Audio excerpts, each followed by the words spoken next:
Okay, so mine, the pronunciation part will be brief, I think. So let's get started. Okay, so the pronunciation section of this rubric will mostly deal with what you normally expect from pronunciation, the sounds, intonation, and stress. And we also focus on communication, or the ability to communicate. And I want to point out before we go any further that we're not looking for a standardized one way of speaking or pronouncing words. Rather, we want to focus on the speaker's pronunciation as a tool that allows them to communicate clearly. So we are aware that pronunciation differs from region. Native languages may also affect accents or intonations and the way people pronounce sounds, but we really want to stress, does their pronunciation hinder or help their ability to communicate? And if we see no problem in their ability to communicate, if their pronunciation is sufficient for that, we want to award them accordingly. So if you look at the first question on this rubric, do pronunciation, articulating English sounds, or intonation, which means when your voice goes up and down, and stress, especially in the right parts of the words or sentences, if those errors make understanding what is being said fairly difficult, so that even if you understand the overall message, you miss many details. So there are, I'll say, two parts to this question. You can also say that they are one and the same, but we want to look at them separately just to make things easier. So the first part, A, it is frequently difficult to understand what is being said due to pronunciation, intonation, and stress errors. And we would really want to focus the listener's ability to understand what is being said here. I know that this introduces a very subjective piece to this evaluation, but it also, I think, reflective of a person's ability to communicate. So for this question, we want you to sort of gauge the difficulty that you experience when you are listening to this speaker.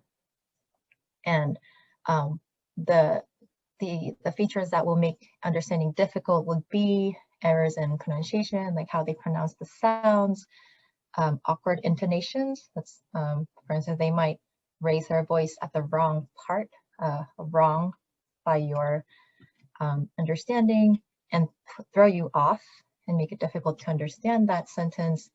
Or maybe they would have stress errors, like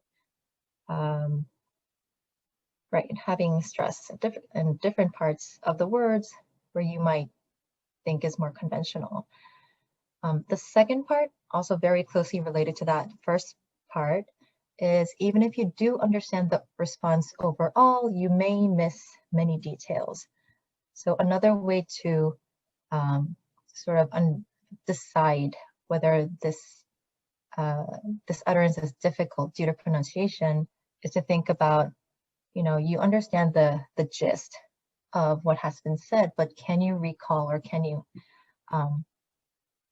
distinguish the details that were said? And if you can't, that may be an indicator that the pronunciations made it difficult for you to understand the details. So if either of these are present, then we would say, yes, it's making it difficult. And we would move on to the next question, which is the pronunciation clear enough to be understood most of the time? And another way to figure this out is listeners may need to ask for repetition from time to time.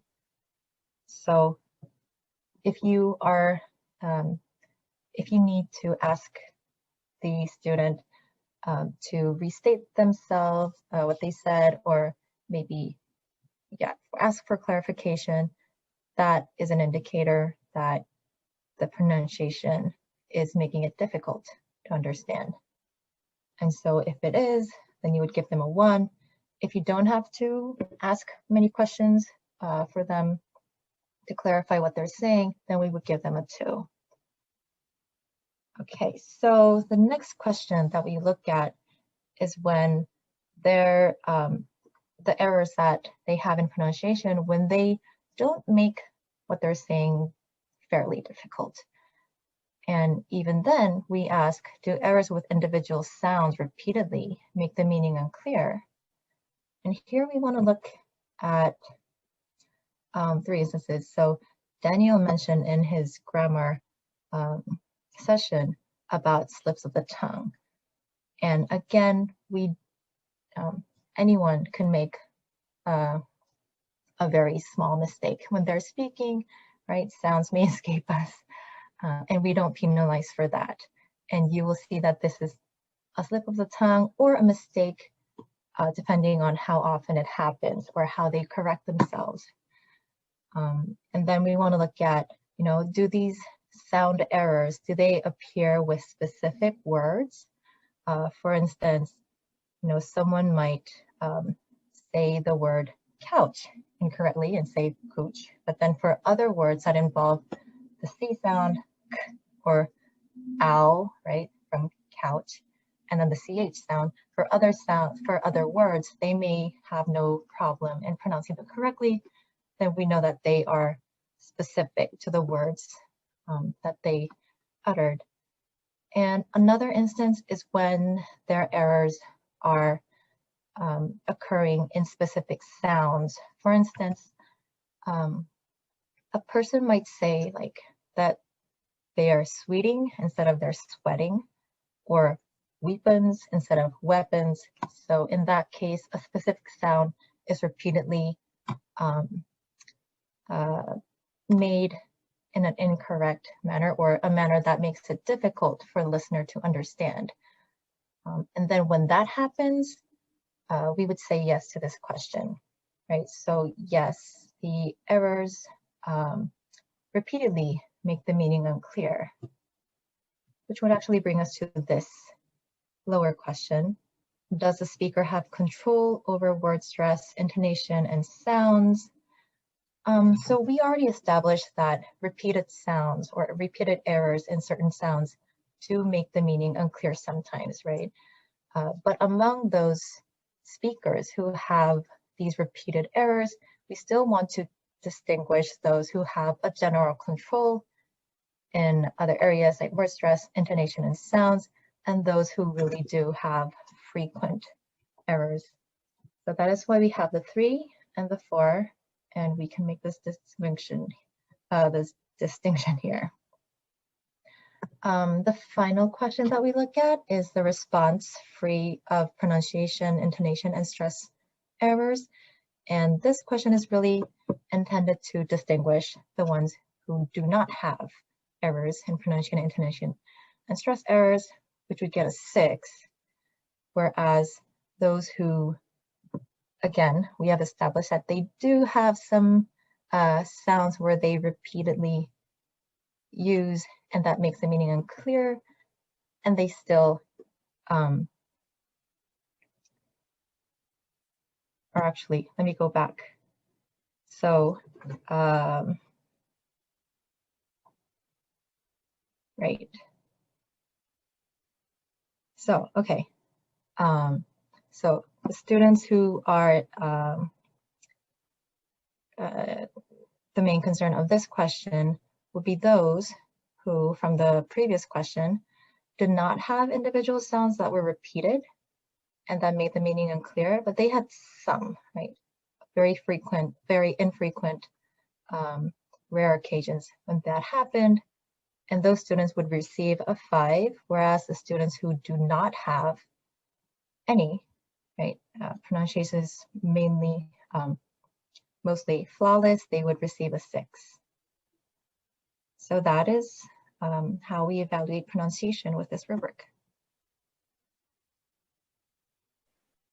I'm going to add really briefly that specifically for Ukrainian, I hope there will be some section where you'll read or we'll talk about Ukrainian specifically, but generally the problem will be with vowels, because English, depending on where you are and which variety you speak, has anywhere from 22 to 30 vowels, while Ukrainian has 6.